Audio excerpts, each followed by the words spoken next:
Hello, Happy New Year, and welcome to another fully live episode of Hacking with Friends. My name is Kody Kinsey. I am a security researcher with Varonis, and this is Michael, our chief camera wrangler, who is in the new year also my co-host. Yeah, new year, trying new things. So this will be the new format, hopefully, from now on out for Fridays, doing live streams, as it were. Yeah, so previously we were doing live Wednesdays every other Wednesdays, and I find that honestly this is a lot of fun. We get to take live questions, we get to talk to you guys a little bit, and frankly I think it's just really cool. So we're deciding to do that now that our internet connection is a bit more stable. We've tested this out for a while now, and we very rarely have problems, so we're gonna accept the risk and start doing these every Friday fully live. So yeah, hi everyone. It's good to see you, and hopefully you guys have relaxed a little bit from a hectic couple of days. We've got a lot of different stuff to show off today that we're going to be going through. Some of it is just kind of security news. Our community member and community moderator, Zam, brought up the fact that there are a series of 2FA devices that are now compromised. These Titan security devices, these 2FA devices, actually have an exploit against them that is somewhat difficult to do. It's not like you can just do it over Wi-Fi or Bluetooth or something, but it is pretty alarming. So we're going to go through this. We're going to go through some new stuff that's come out. There is an application that allows you to actually take a key, map it, and make duplicates, which I think is really exciting. That works on Android. There's also a new book that's come out by Mike Bizzell, and we do a lot of OSINT stuff, and frankly, I learn a lot of the stuff I know from him. So that is really exciting and cool, which we're going to cover today. And then our friend Matthew Van Hoff, who has been on the podcast before, but he hasn't actually been on the stream before, he has done some research that shows you can basically kick somebody off a Wi-Fi network by advertising a network to a specific device, but by making the settings of that network tweaked a little bit that make it so it's impossible for the person to connect to the Wi-Fi network anymore. It's very sneaky and cool. Is it like you just falsely say, oh yeah, I have better signal strength? Because I know a lot of phones try to optimize. Not quite. We'll get into the specifics. Oh, but also just saying hello to Colonel Panic, Zuber, Philippe, B. Hendrickson, PC Center, and everybody else that's in the live chat. But yeah, so really the exploit here is we're advertising. So let's say that you are connected, your phone is connected to a Wi-Fi network. I, with a Wi-Fi device, could send beacon frames, which are advertising the same Wi-Fi network you're connected to, but I'm changing some stuff. I'm saying, oh, by the way, the maximum allowable power level in this country is 0. So what that means is your phone would actually drop its power level down to 0, and there's no way it could connect to the Wi-Fi network. So it would effectively just lose the connection and be unable to connect. And there's another attack that affects basically the random timing element that each device has to wait a little while before broadcasting. If you basically send the device you're targeting a really long period of time, it has to wait.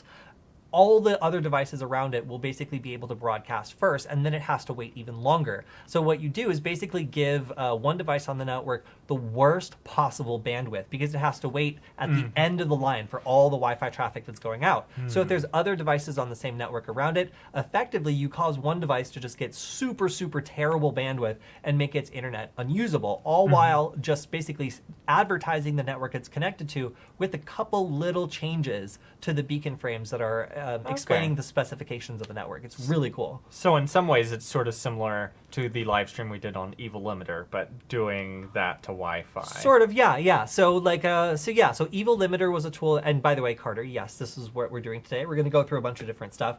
But it is a method of traffic shaping where you're basically giving a network data rate, or you're giving some information to a client of the network saying, hey, the maximum speed you can go is this speed, the maximum power you can use is this power, and that effectively allows you to either downgrade their connection to be so slow that it's not useful, or basically cut off their power so that they're not able to successfully connect to the Wi-Fi network, which is really great. Do you have to know much about computers for this? No, not really. Like, a lot of the stuff here is pretty abstract, like overarching concepts, like, you know, disrupting Wi-Fi by just telling someone that the maximum power they can use on their Wi-Fi radio is 0. Yeah. That's pretty straightforward. You don't need to be a computer scientist to realize that if you can't use any power on your Wi-Fi radio, you probably are going to get a pretty bad signal. Yeah. So these exploits are like pretty easy to understand, and a lot of this is just messing with the packets that control normal Wi-Fi interactions and just changing something that has a detrimental effect. And I would also differentiate between like making a unique attack versus like running a tool. Like, it's very easy to run a tool, and you don't even necessarily need to understand how the tool is working that much. It's helpful too, but like you don't need to know much computer knowledge to run the tool. Now, if you want to go out there and custom code a Python tool to do that, obviously you're going to need to know a little more programming. But yeah, it's usually pretty easy to get started. Right. So before we go into all the stuff we're going to cover today, I wanted to take a little bit of time to answer some comments that we've gotten on our videos. Now, of course, you guys might also have heard of the Nullbyte channel. And unfortunately, we do not do the comments for the Nullbyte channel anymore, so we don't really get to respond to them. It's kind of flooded with spam, honestly. Yeah. But we do get to see them, and some of the best ones we want to take a little bit of extra time to respond to, or at least the most common ones that we've seen. So the first one... how hackers can perform injections without blinking an eye. Oh my god, you guys. I blink.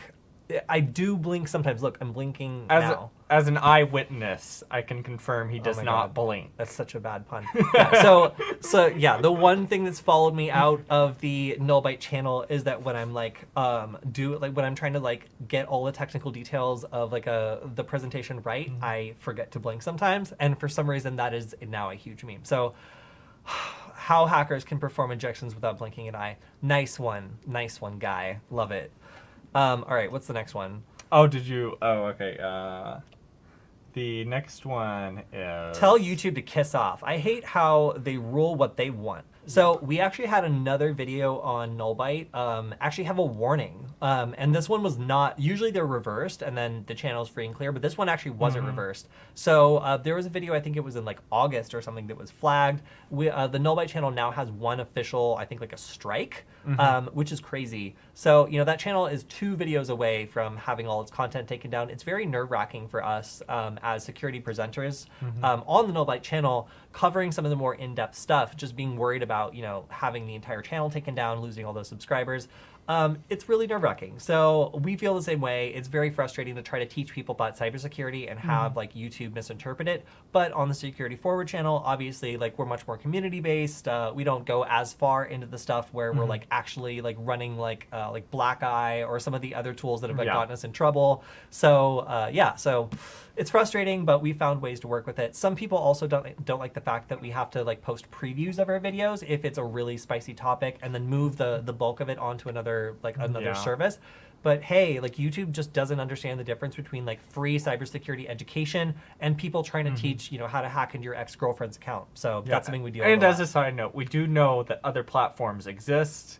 We chose to stick with YouTube for reasons, so you can stop telling us that other platforms exist.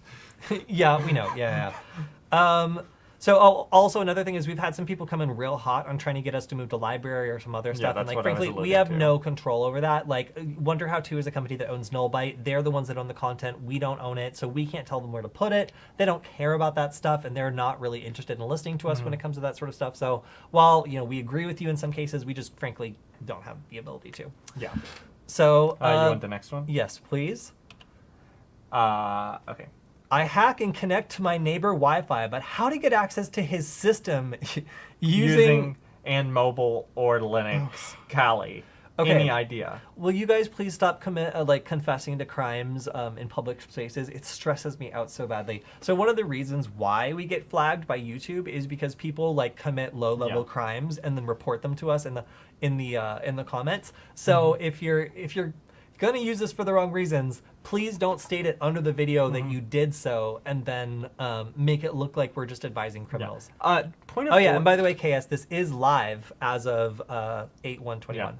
Just point of order there. We say low-level crime, but wouldn't that be like Computer Crimes Act or something, which would be like a Depending- felony. Well, no. Well, okay. Depending on what you did, and like for example, there's examples of like neighbors from hell who break into their neighbor's Wi-Fi Yeah. and then send a threat to a state representative.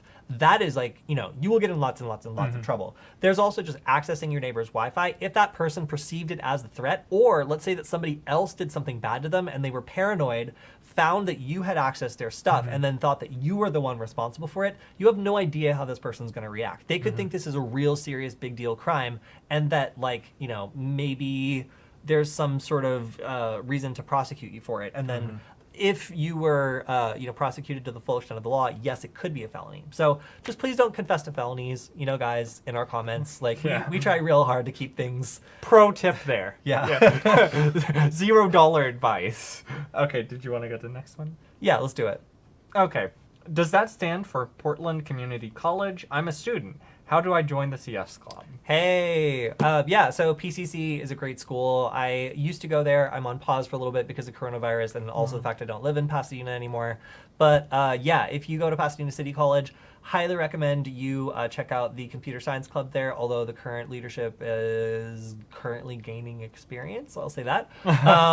But you can also check out the Fab Lab, is a great network of creators at PCC. There's a bunch of really great electrical engineering classes that teach Arduino and other stuff that really got me into this stuff. And there's also some great networking programs there. I think you'll find that there's lots of good communities at PCC. I led my own club there called Leadership in Technology, aka LIT. And we had lots of really great people who were interested in getting better resources for the people at PCC. So if you're at PCC, by all means, check out Computer Science Club and consider making your own organization to get better access to the resources you want, because it's not that hard. But yeah. Okay. So, hello there, Nullbytes. Can you help me recover Facebook account? Thanks. Okay, again, we cannot, there's a couple things we can help you with, and there's some things we can't help you with. Helping you hack into a Facebook account is something we can literally never help you do. Any social media account, really, or really any account at all. People asking me to get into their Bitcoin wallet, unfortunately, I can't help you with that, legally, ethically, and I frankly have zero interest in it. So, yes, please stop asking me to hack your girlfriend or your friend's Facebook accounts.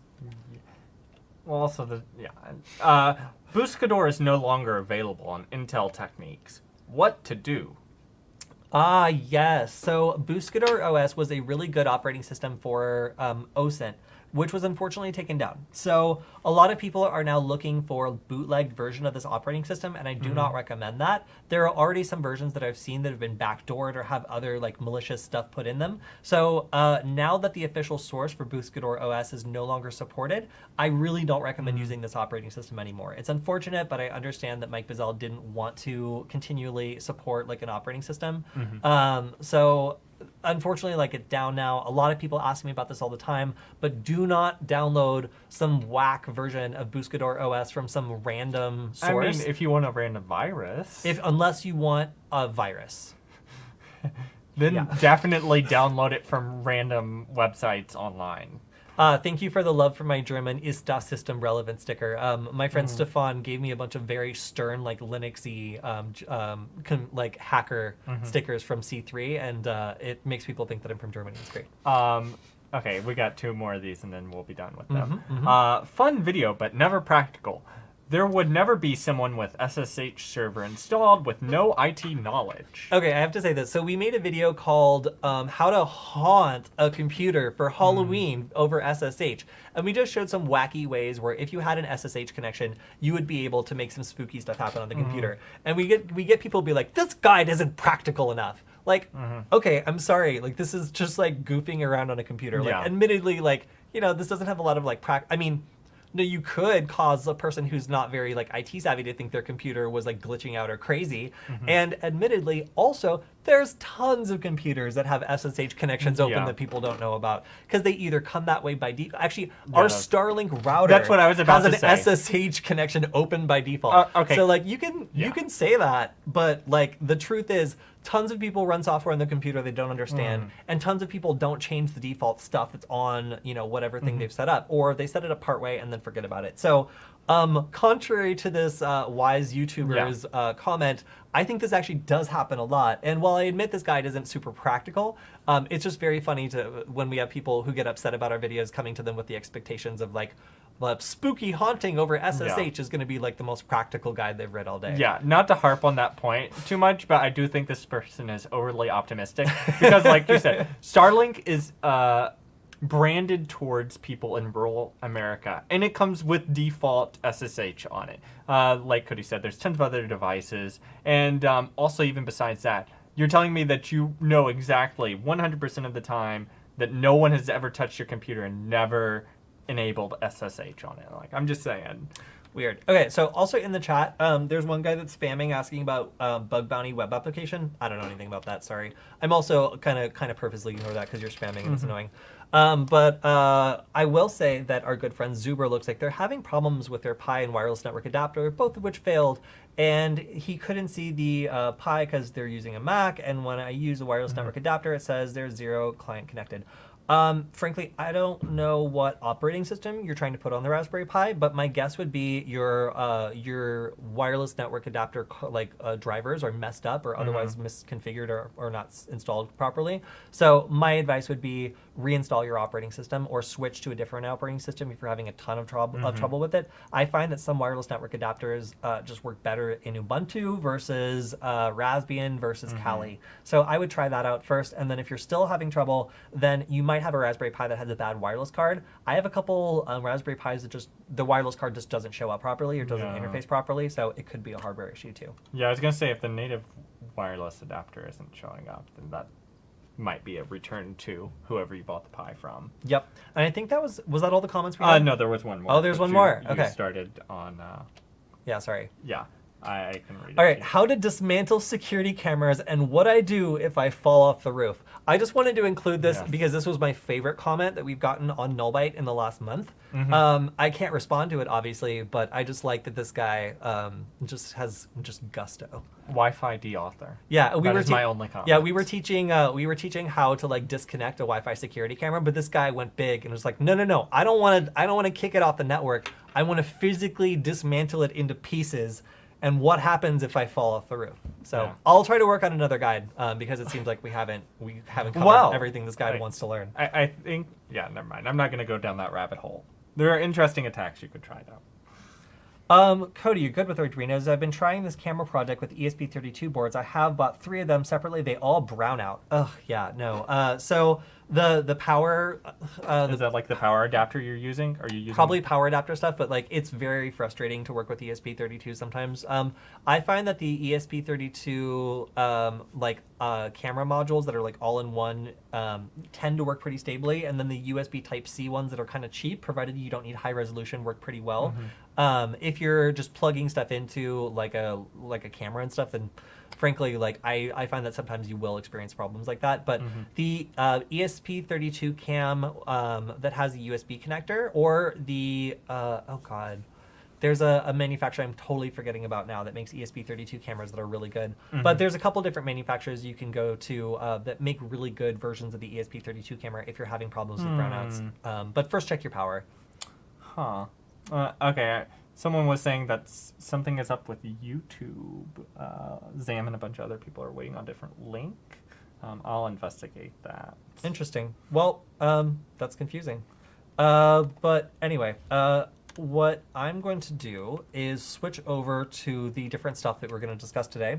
And I think I know one. Michael, if you could switch to my screen, I can continue to vamp while you investigate whatever you're investigating. Yeah, there you go. Sweet. All right, so so this was brought up to me by Zam today, and I first encountered these 2FA keys when I think we were in San Francisco for the EnigmaCon. So Google had some representatives at this conference, and they gave away these security keys to journalists. And I was just like, I love free stuff, thank you. But I went ahead and actually set it up on my computer, and it was annoying. It really took a while to set up. Like, it frankly didn't quite work the first time. But after I got it set up, it made it substantially harder to get into my Google accounts, and I think this is great. However, this is the second time they found a problem. There was another problem with either like the NFC key. No, I think it was these Bluetooth keys. There was some way that people could capture your 2FA key from a distance over Bluetooth, and these had to be replaced, like not even like a year ago. Maybe like a year and a half ago or so. So it turns out that there was another breach here where these physical tokens, the actual chip seems to be vulnerable to admittedly kind of an extreme attack. In order to do this, you need to actually like take apart the key and get access to this right here. And then over the course of like 10 hours, as you can see, it takes 10 hours to clone the key for a single account, or 16 hours to clone a key for 2 accounts, or 22 hours for 3 accounts. So basically you have to have uninterrupted access to this key for an extended period of time, and then you can like literally just take it apart, clone it, and then put it back together. Now, is that within the capability of the average person? Maybe not. But if someone is really determined to get access to a 2FA key, knowing that they could swipe it from you, copy it, and return it to you within like 12 to 22 hours is a pretty big deal. Like, that is not good, because previously you shouldn't have been able to do that. You should have to destroy the token in order to get to the chip and learn the secret. So the fact that you can get to it and clone it is actually a really big deal. Yeah, I fixed the issue. Okay, cool. Yeah. Hi, everyone else that was in the wrong room, apparently. Yes. Sorry, two simultaneous streams got started.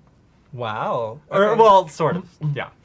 The live stream got started and didn't connect to the pre-scheduled event. Fun. Well, you guys know what happens when we go live now, huh? So anyway, just reviewing really quickly here. If you use these 2FA keys for one, good for you. It already means that nobody can, break into your or bluff their way into your like SMS account and get your 2FA keys and basically be able to break into your accounts. Good for you. If you're not using 2FA, that's bad. If you're using 2FA but you're doing it over like SMS, that's not great. But if you're using one of these, you're already more secure than the average person. So this isn't to say that these are less secure. If you make it so that someone doesn't have to just phish you, they actually have to like go to your house and steal your key for 22 hours, then like I would say that's raising the bar substantially. But still, this is a flaw that's worth noting. So if you use these keys, make sure to look this up, take a look at what the actual attack is, and maybe get some replacement keys, because this is a pretty big deal. And thank you to Zam for showing this to me immediately before the show. I was going to say, it's not like the first issue these have had, right? It's like the second. Yeah, second or third over the years. Because I remember we covered them, 2-3 years ago when Google was handing them out at conferences, and then there was an issue shortly after that, but I don't remember. It was the one I just explained. It was the Bluetooth issue. So it didn't affect these keys that we're talking about now. It affected the Bluetooth ones that are an alternative for like iPhone devices that don't use NFC the same way.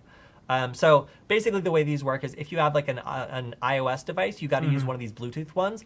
But if you have an Android device, then these keys actually use NFC. So you can plug them into a USB port or just hold them against the back of the phone. Pretty cool. But because Apple doesn't want to play ball, you got to have like a second one. And this is the one that was actually vulnerable, and they had to like, literally recall and give us back. I hate that this ad is playing because I'm in a guest tab. Get away from me. I'm just going to switch over here. This is actually, I'm gonna also just look at the chat. Hi everyone. Do you want me to go away? No. I'm just saying hello, hi, I see you all, and welcome to our like single room. Yeah. Whoops. Okay, that was the wrong one. Chrome? No, Firefox. There we go. Okay, so we're not going to go too much into this because we don't, we do a lot of OSINT stuff. We don't want to like show up any tools or anything. But obviously, everything that happened in the Capitol was shocking and horrifying and can't be allowed to become normal. The scary thing about this is that if this is something that is accepted and isn't pushed back against firmly, that we're going to be seeing a lot more of this, both at the state and local level. And if you don't want that, then there's efforts that have been started by very reputable investigative organizations like Bellingcat to find as much evidence as possible to make sure that anybody that crossed the line and did something illegal actually faces consequences for it. So if you like the democratic process and you think it should be normal for it to be carried out in a way that doesn't involve mass violence, then perhaps this is a time to contribute something to this investigation. Yeah. Did we want to spend some time looking at tools or? No. Okay. Another thing that's going on today is I just got my next copy of Big thick book. This big thick book, the Open Source Intelligence Technique Guide. I now have the 8th edition, which is thick, and just arrived after, I think I bought it on like the day that it came out.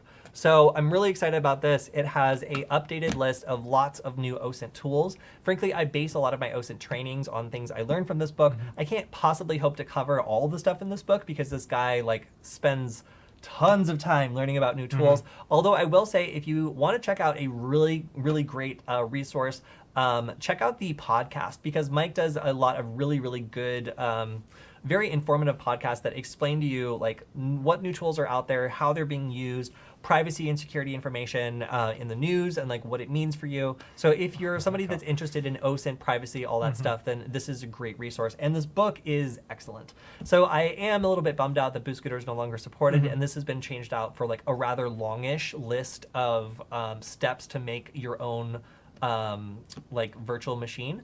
But if you guys want, maybe we could go through the book sometime and like show how to make a version of the virtual machine they're talking about. Because a lot of these are basically based on what you want. So you can dial the levers like however you want while you're setting it up. With how thick that book is, I'm imagining that would be a series of videos. Oh, no, I just mean setting up the virtual machine. Gotcha. That's, you know, just for a single one-off. So question on that, though. Do you prefer physical books for learning or online classes, or typically I like videos for learning. That's why I make them. But this is an exception because I appreciate a good reference, and this is written like an intelligence guide, which I'm more used to like kind of digesting in a written format. So like for me, I think that this is an actual good book to buy. I don't buy a lot of books, but this is one of the ones that I do because whenever I'm sitting there and I just want to try out a new tool, I can go through this, I can run my investigation, I can make a workshop or a video based on it. It's really got a ton of information, and it's very well written. So. And is there an ebook version? Because like in my experience in the past, like one thing I get frustrated with like written books like that for technical stuff is you can't click on links, you can't search the book when you need to remember how to do that one particular thing. Yeah, unfortunately, thanks to cheaters and thieves like yourself, it's no longer available in an ebook format because Mike knows that you would just rip it and then make it available on like, I don't know, like Megashare or something. Yeah. So no, unfortunately, you have to buy the book. Accepted. But in this case, like I think that it's worth supporting Mike. He does incredible work, and he's a really good guy. So if you're trying to steal the book, you know, don't be a dick. All right. So I also wanted to mention Patrick Wardle, someone we've had on our podcast. Again, haven't had him on the show yet. We probably should at some point. Did an excellent roundup of all the different stuff that's going on with macOS malware. So if you want to see a roundup of 2020 in macOS malware and see like what has happened, this is what I was trying. Objective-C has done a great job. You can see there is an article here on objective-c.com. Which kind of lays everything out in a very easy way to follow along. And also there's a Twitter thread here that goes through all the different specimens of macOS malware, how they work, and actually shows examples of them working. So you can see there's created by the Lazarus APT group, that's North Korea. There's OSX DACLS. There's also Evil Quest. So it's really cool. You can see some of the attribution. There's a lot of like North Korean malware that's made for macOS. So not sure if you guys were aware that that's a thing, but seems like North Korea really likes throwing rocks at macOS. Okay. But it's a really, really interesting dive into the malware that's been, FinSpy. The malware that's been uncovered targeting macOS systems, because people are like, oh yeah, there's not as many viruses that target macOS, but in fact, there's highly sophisticated malware that targets macOS, and researchers like Patrick Wardle can explain it to you in kind of plain English, let you know what it does, who the threat actors are, and what kind of people are targeted by this sort of stuff. Yeah, no, that was something that was interesting for me for a long time, as people would say, oh, Mac OS is so secure, and so on and so forth. And like, in fact, in some ways, before Patrick Wardle made some of his tools, it was more difficult to see some of the stuff going on behind the scenes and tell if your machine had actually been compromised. Right. And speaking of his tools, okay, so one of the tools that I use a lot is Lulu. And this basically, another tool you might know is a Little Snitch. And this basically will allow me to create firewall rules for my computer. So if I like install a program and it tries to phone home, I get to decide whether or not it can really do that. Well, a lot of privacy people and a lot of security researchers are really concerned with the new how do I describe this? The new Mac OS chip plus the new version of Mac OS together mean that there's now a system in place where certain applications are exempted from any rules that the user can set. So what that means that there's a secret whitelist of applications that are allowed to do whatever they want, no matter what you say. And that means that you're not really in control of your Mac anymore. It means that it can communicate back to Apple no matter what you do, and there's no way for a person to practically disable that.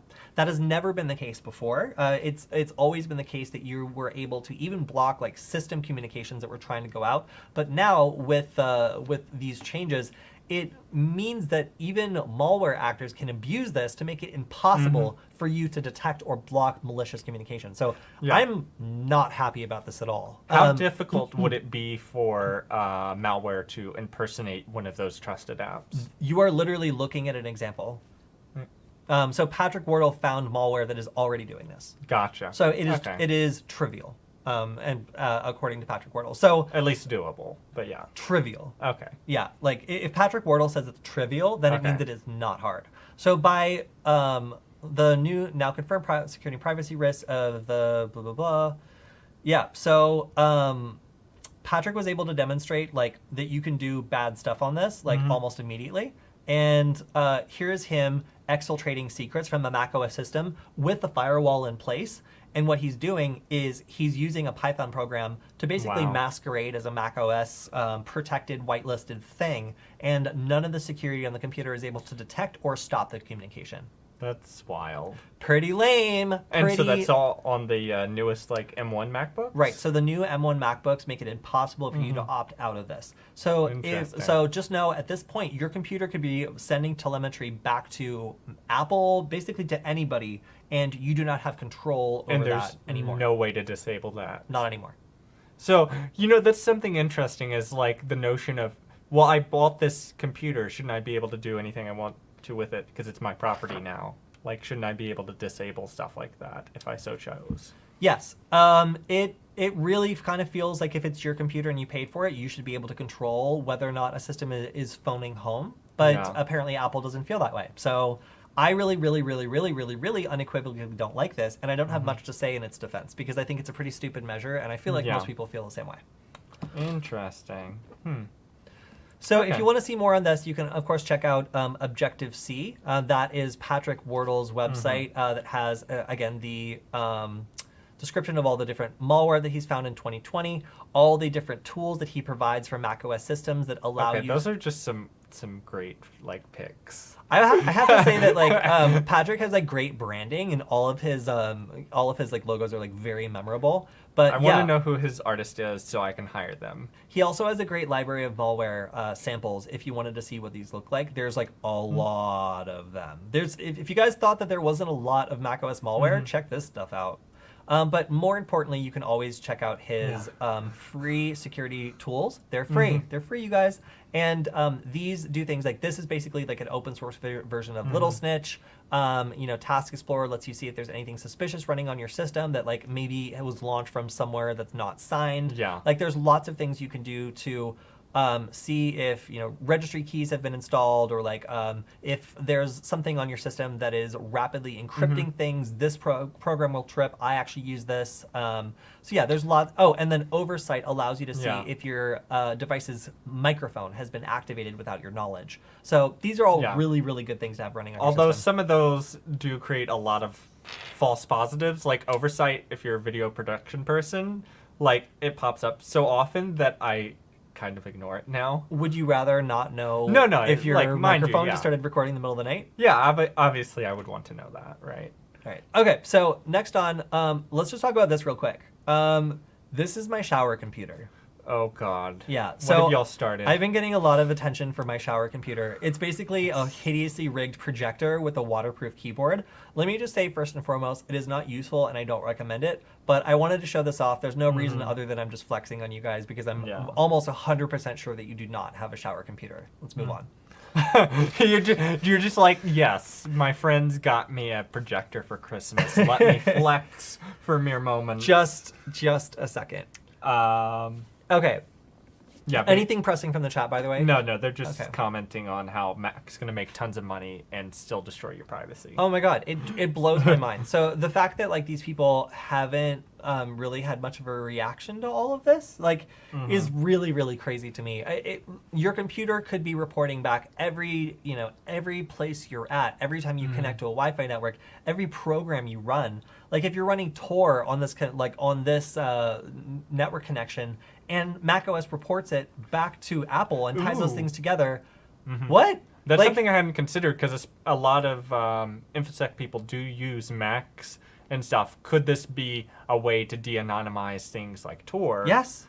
Apple could tell if you're running Tor and probably Yeah. what IP address you were connected to while running Tor. That's disgusting. So, like, is that good? Do you guys feel Yeah. good about that? Because I feel, like, honestly kind of crappy about that, and I don't like it. So, Okay, and now we're just getting into a discussion about things running on Linux. oh, yeah.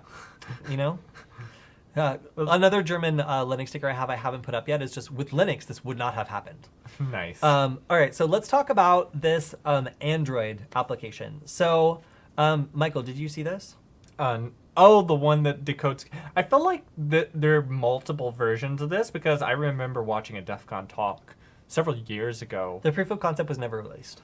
Oh, okay, gotcha. Yeah. So this is so Michael's correct. There was a DEF CON talk, so basically it went like this. There was a DEF CON talk on how you could copy keys from a distance, and there was a proof of concept developed by some students. Then, suddenly, there was a commercial product where you could put your key in, it takes a picture of it, and then it makes a copy of it. Or, on your phone, you could take a picture of a key, send it into a kiosk, and get a copy made of it. Yeah. Okay. So they basically use this proof of concept to make a commercial, like, thing, and like I suspect like probably licensed it out to a bunch of businesses. And the result was these like KeyMe kiosks and like the KeyMe app and like these other things where you could take a picture of a key, decode it, and send it to a kiosk to be made. Now, could this be abused? Yes, I abused it a lot. If you could find a key and get access to it for 1 second, you could put it down, take a picture of it, and get it made. But if it says do not duplicate, put a sticker on top of it. It really didn't matter. It basically made it so you could optically copy any key that you could get a flat picture of. So that it was alarming, and after a while, they were getting in trouble. So they disabled this feature, and now you no longer can do that. Which is stupid because, I mean, you actually can do this. It's just no longer like a commercial product that's offered to absolutely everyone. So there was this proof of concept developed, but it wasn't until now that someone went through the trouble of making a from the ground up new version of this that is open source, that anybody can try, that is based on an Android application that does require a little bit of work. You don't just put the key in and it automatically figures it out. You need to like place the landmarks on the different key cuts, but it will accurately output the key value, which is all you need to actually copy it. So provided you're able to actually identify the key blank here, and then you get the key measurements, you can just put the stuff, you can put the measurements into a key cutter, and provided it can cut whatever bit you want, it can copy this key reliably just from a photo. Someone probably already did this, but you could probably pretty easily train a neural network to give you the pins of the key, but then also the keyway, because that I see less often talked about, but like the keyway shape can be important, especially when you get into the higher security keys. Yeah, this isn't designed to take on high security keys. It's like a house key or something. This is for like common keys where a universal key blank exists. Right. If you're dealing with like a proprietary key that like has a non-standard format, this will not work. This is only for the kind of keys you can copy at Home Depot. Yeah, interesting. But this also reminds me too of, I think it was another DEF CON talk where they were showing that you could take a photo of a person's hands or other common photo and get their fingerprints. Because that's something a lot of people think is, the ultimate security, fingerprint, not thinking about, what about twins? What about, the fact that with 7 billion people in the world, you're going to have some overlap there. And the fact that, you leave your fingerprints all over the place, cameras, stuff like that. Yep. Okay. So any comments to address? No pressing one. Okay, cool. So do you guys want to see a game that we made? Oh yeah, we're gonna show you. Sure. Show the Okay, game. so we have a big event coming up at Varonis where last year I got to do a hacking game where I literally just taught random salespeople at the RSA conference how to hack Wi-Fi, and we had them compete against each other on 2 big screens, and whoever hacked the Wi-Fi password first won. And we were actually using real tools, and it was super cool, very stressful to set up, and impossible to do remotely. So. Yeah, go ahead. I was gonna give you some questions. Oh yeah, so we decided to create something for this for an upcoming remote game, and I wanted to kind of like preview it for you guys so you can see it and maybe even give us some feedback. Questions? Yeah. So they're basically Termax and other Linux apps for Android phones. They work. So You can't get root though. but okay, yeah. So that's what they were asking about is root on an unrooted phone. Root no on an unrooted phone, sadly. But you can Yeah. run Python programs, you can do like scans, you can do a lot of like networking stuff, but when it comes to anything that requires root, you're not going to be doing anything with the wireless card, you can forget that. Like so anything that requires root you're not going to do. But if you just want to install like router exploit is something that I install very commonly because you can just connect to a Wi-Fi network, do a scan, identify the router, and then check for vulnerabilities all from your phone. And then apparently Zam is tracked all over Wiggle because of his wheelchair broadcasting Bluetooth. If only we Oh my knew another God. device that screamed Bluetooth addresses all over the place. Yeah, and like let you police track. body cameras. Oh wow, that's crazy. Yeah. Okay, so Yeah. I'm going to show you guys this game, and I want to hear some feedback. So this game is to hack the worst competitor of Varonis. Their name is Varonis, and they Yes. have been on our tail since we were started. So basically what we do here is we're simulating that we're attacking like an FTP server or a website server or something where we're looking for a vulnerable login and we're trying to break in. So as the scan is going on, we are scanning around trying to find a subdomain that seems like it might be a good fit for an attack. Now, webmail.varonis.com or just regular Varonis.com, probably not what we're looking for. But when we look at things like auth.varonis.com, like authentication perhaps, like that sounds like a pretty good target. Like SharePoint, like I don't know if that's like the right login portal. Okta, like maybe. But for now, if I want to pick a subdomain that maybe looks like, it's one that is a little suspicious or one that could allow me to log in, I'm going to do Okta because I know that's actually a login service. So if I am starting to scan the subdomain, you can see on the right side, it's doing a simulated scan and it's looking to see if there's any ports that are open so that we can try logging in and trying a bunch of different credentials to brute force. So in this case, like we're trying to find some sort of port or some sort of program that's open that's vulnerable and would let us use some other hacking tool. And you can see, man, there's a lot of stuff that we're trying for, but unfortunately we haven't found anything yet. So this game basically has to do with like, oh, here we go. So we found open port 1140 found on okta.varonis.com. So now that we've found an open port, we can proceed with our attack and use another hacking tool to try to break in with the right credentials. So here's where we get a game where you basically have to pick the best password list. And this is based directly off of last year's RSA games. We even use like some of the same like password lists. So we can see that in this one, there's only 100 passwords in this list. So the odds are that it's gonna go really fast, but the right password probably isn't in here unless it's like a really bad password. So I'll choose this one, but after it runs a little bit, we might find that like, it just doesn't contain the right password. Yep, okay, so it wasn't there. So we need to pick another password list. Now we could pick this anti-public combo list, but it's got 457 million passwords. That's probably gonna take forever. It probably will contain it, but we might have to wait a very long time. So let's go ahead and 50,000 seems like it might be the lowest number that could still contain the password. So let's try this one instead. And this is really just making sure you're not wasting too much time because when we play this, it's gonna be a timed game. So you don't wanna pick the one that's like, like 400 million passwords because it's gonna take you the entire game. But you also don't wanna pick the one that's like, 100 passwords because, you'll lose. Oh, and look, it wasn't in this list, so I have to pick another password list. So What let's try 250,000. I was gonna say, what do you think the lowest number list is that you could use that would still get you like the mean like standard deviation of people? So like 60% of people. For what? For just like passwords, I guess. For what? For Wi-Fi? For email? What are you talking about? Let's just say for Wi-Fi then. So like, do you think if you use the 1 million most common passwords, you'd get like 10% of passwords, or 10% of the time, or do you think you'd get like 70% of the time? Using my list of 1 billion, I would say you have about a 40% chance if you just take everyone into account. Interesting. All right, here we go. We're in. So we found the right password. It was in that password list, and we are That was a really short password. the leadest hacker. Yeah, it turns out it was just 1981. What happened in 1981? Terrible things.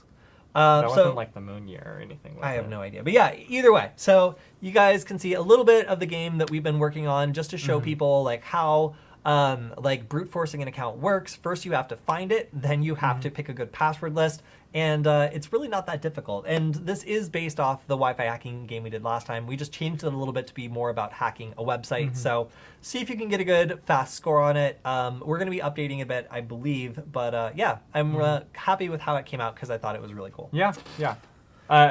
Just curious, like how long would it normally take to go through like 1 billion password list? On what system? On like your MacBook or 24 hours. On your computer, I don't know. But on a MacBook Pro, it would get really hot and probably take about 24 hours. Okay, so our game expedites things mildly, you could say. It does. Yeah, it does. Okay, so I'm going to go ahead and switch over now to some research by Matthew Van Hoff. And this stuff is really, really cool, and I want to explain exactly how this works.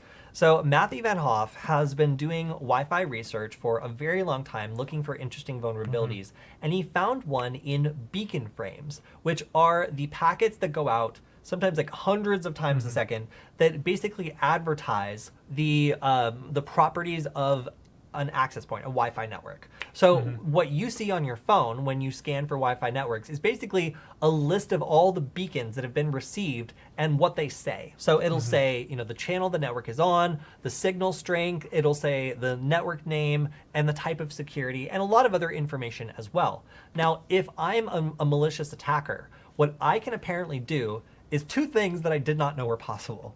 One is I can send these beacon frames as what's called a unicast frame, which means it's only being sent to one user. Now, normally these are broadcast. They're sent to everybody at the same time because we want everybody around us to know, hey, there's a Wi-Fi network here. But if I want to target a specific device and start sending them beacon frames that are different from everybody else, I can do that. I can find one person and only send packets to them, and everybody else will ignore those packets. Now, that in and of itself isn't a big deal, but what this is combined with is what makes it a big deal.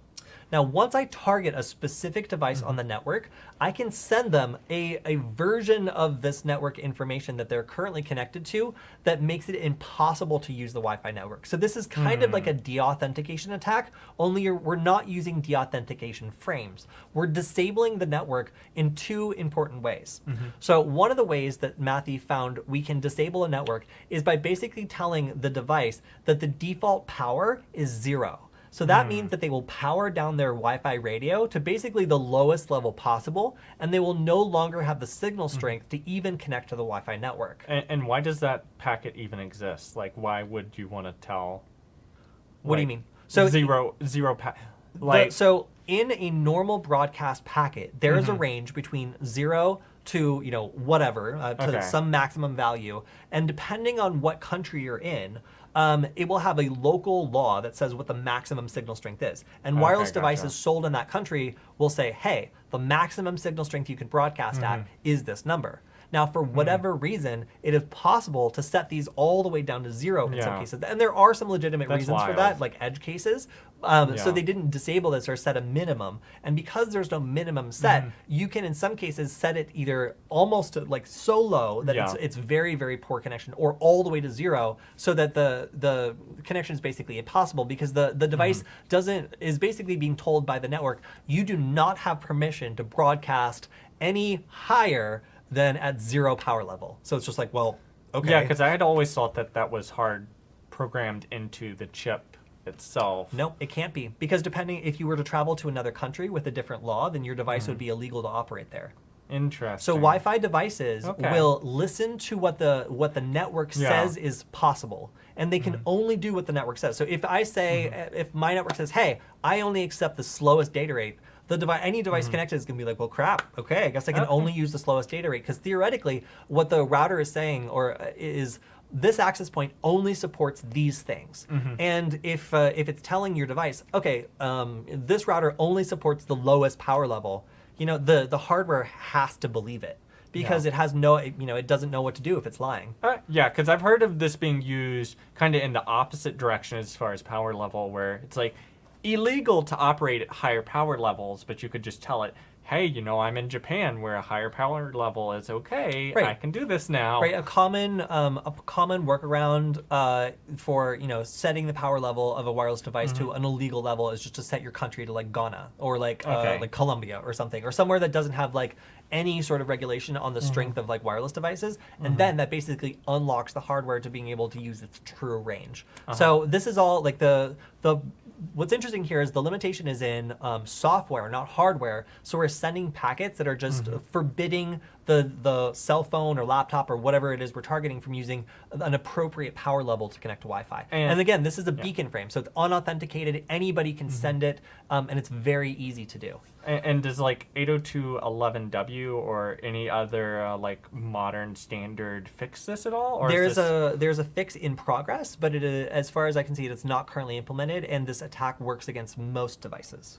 Interesting. So the second thing that this can do is it can introduce what's called a random, a random waiting time that each Wi-Fi device has to wait before broadcasting. And what this does is it's like traffic control for Wi-Fi broadcast. If everybody is on the same Wi-Fi channel, and like Michael's laptop and my laptop are connected to the same Wi-Fi network, Michael's laptop will need to wait for my laptop to finish broadcasting plus a random amount of time told to it by the router before it begins a broadcast. Now what we can do is if let's say that for the sake of argument, my computer takes 500 milliseconds before of uninterrupted silence on the Wi-Fi medium before it will broadcast. And we both have the same speed limit. So as soon as Michael's laptop is done broadcasting, it stops. My computer waits for 500 milliseconds and then it starts.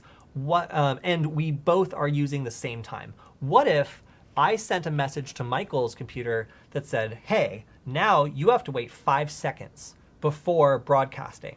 Well, my computer's only going to wait 500 milliseconds. So if Michael's stuck over here waiting for 5 seconds before it's able to even broadcast, my computer or any other wireless device nearby will always get the first say. And Michael will be put to the back of the line every time another device broadcasts over Wi-Fi. So what we've done is we've poisoned Michael's Wi-Fi connection and told it, hey, you have to wait so long that every single other Wi-Fi device here can compete against you, and you will basically have the worst bandwidth speed humanly possible. Yeah. I don't think that Wi-Fi 6 fixes that, but I know that's something that it touched on. It was really working on decreasing that timing spacing between packets going back and forth, and that's one of the ways in which it was able to achieve higher throughput speeds. Yeah, so this is a fascinating topic, you guys. If you want to read more about it, I highly recommend you read some of Matthew Van Hoff's research papers. They're super accessible even for beginners, and they explain these concepts in plain English. It's really, really great. But really, it just is amazing to me that I can take, Stefan Kremser and I, aka Spacesoon, are already looking at implementing some of these attacks into a future version of the Wi-Fi deauthor. So it just is amazing to me that I can disable Michael's computer from being able to connect to a Wi-Fi network in two different ways, using packets that were never really traditionally seen as packets that are for attacking. So we don't have a lot of ways of identifying, slightly modified beacon frames. So I find this attack to be really novel and interesting. And as a Wi-Fi hacker, I think it's really cool that you can influence behavior around you. And you could basically make it so if you were attacking everybody else on the network with this sort of bandwidth degradation attack, you could make it so your computer has the fastest speed on the network and everybody else's has to literally just wait for your computer to be done, like going through its fill of network bandwidth before getting anything. And that is like, obviously needs to be fixed. And the fix for this is authenticated beacon frames. So basically making it impossible to make these faked beacon frames that poison the device on the network. So there are ways in the new Wi-Fi standard to protect against this. Matthew Van Hoff and his team have come up with a lot of really great countermeasures. So this will not be a vulnerability like forever, but I just think it's wild that you can do some of this stuff with existing Wi-Fi frameworks. Okay, and some of the other questions we were talking about. What would really happen if you chose channel 14 in the US? So, one of the Wi-Fi channels that's illegal in certain countries. You would piss off an airport because around here, I believe that the airports use a similar band for radar. And if you're near an airport, they might get mad about that. You would also potentially cause interference on bands you're not licensed for. So while it's unlikely that for one, you probably won't see anything because nothing's operating on that channel except like radar. Yeah. And for two, like if you are broadcasting on that channel, you could unwillingly attract attention if you're in a sensitive area. If you're affecting like radar equipment, they're going to be pissed because that's like critical infrastructure. So some of the stuff is just like, oh, haha, you might not get caught, but other stuff is just like, all right, like you might like cause a radar screen to glitch out, and that could cause issues with traffic control, and people might not think that's funny. I was going to say, kind of funny story along those lines was, I remember there was a news story of a truck driver who was using a GPS jammer so that the trucking company couldn't track him while he wanted to take a break, except he would take the break at the end of the runway. Airport runway, yeah. And so the FCC tracked him down, let's just say, and had a very interesting conversation with him. Yeah. Okay, so then unknown is getting very confused. So you're saying deauthentication can take place on BGN and AC devices? Yes. I mean, these are beacon frames. It works on 5 gigahertz. It works on everything. So like, this is one of the attacks that works across 5 gigahertz networks. It works across 2.4 gigahertz networks, BGN, like whatever. Yes, this will work because we're sending the wrong information to a device that's connecting to a network and causing it to basically glitch out and perform in an adverse manner. We're not kicking them off the network. We're sending them the wrong information for them to sign up to the network in the first place. Yeah, and that is a good note about Wi-Fi cameras. The reason I have a strong distaste for Wi-Fi cameras is because they're only useful against a non-tech savvy opponent. Like if anyone knows that you have Wi-Fi cameras, they can get a $2 microcontroller and deauth them all day long whenever they want to. And there are real life examples of various agencies, legal and illegal people using this. So.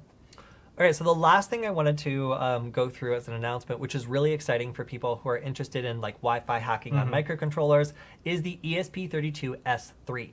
Now, I snapped up one of the ESP32S2s recently, and it's really awesome and has a lot of cool stuff baked in, but the S3 is getting people like Spacesoon really excited because it allows for things like full packet capture, meaning we can pick up handshakes.